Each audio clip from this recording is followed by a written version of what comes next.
ቻት ስረቀሎ ቻትላችሁ ስረቀሎን ብላችሁ የምትጠይቁኝ ሰው የት አለ? ስረቀሎ የምትባለው ሀገር የት ናት የምትሉ ሰው ይች ናት። ስረቀሎ ማለት የኛ ሰፈር ማለት ይች ናት። ዲባዋ ማለት ነው። ይች ናት የኛ ሰፈር ማለት ለምለምይቱ ሀገር ይች ናት። ተመልከቷት፣ ወርቅ የመሰለች ሀገር።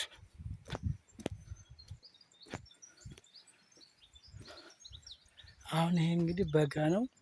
በበጋ ሰዓት ይሄ ውሃ እንዴት እንደሚወርድ እዩት፣ ወንዙ።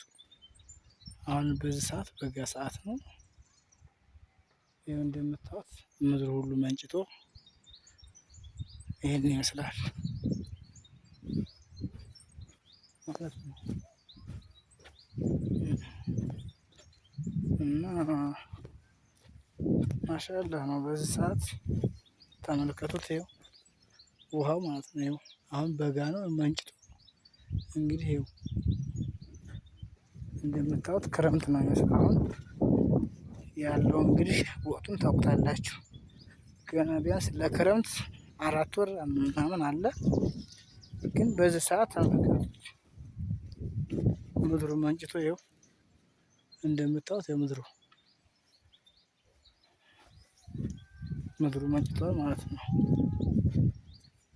እና ደግሞ ምስር ይባላል። ምስር ተዘርቶ ነው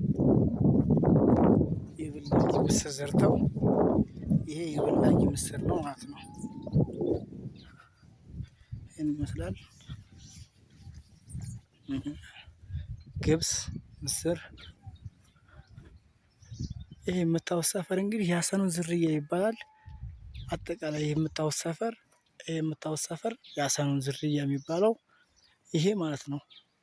ይሄ የምታዩት ማሳ፣ ይሄ ያሻግራችሁ የምታዩት ሰፈር ምናምን እንግዲህ ይሄ ያሰኑን ዝርያ ነው ይባላል። ያሰኑን ዝርያ ማለት የአንድ ሰው ዝርያ ሰፈር ማለት ነው። ይሄ ከዚህ የምታዩት በቃ ይሄ ማዶ ላይ የምታዩት ሰፈር ማለት ነው። ይህችን ትመስላለች።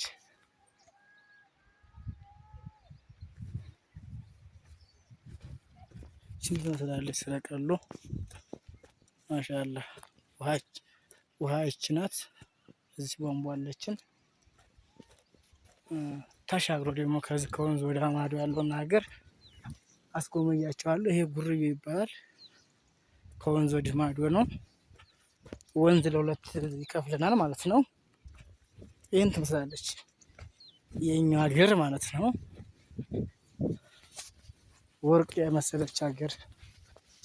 ያው ላም ብታረባ የወተት ላም ብታመጣ ማፈስ ብቻ ነው ዝም ብለህ የፈለከውን ነገር በቃ። የበግ ሙክት ማርባት ትችላለህ እዚህ ጋር። በሬ ብትገዛ በሬ ድርቦ ነው የሚወጣው። ጨፌው ብታይ ይኸው አሁን በጋ ነው ሰዓቱ። እንግዲህ በዚህ በበጋ ያለ ጨፌ ሳሩ ደስ ሲል ይኸውና ጨፌው ይሄን የመሰለ ጨፌ ያላት ይቺ ሀገር ማለት ነው።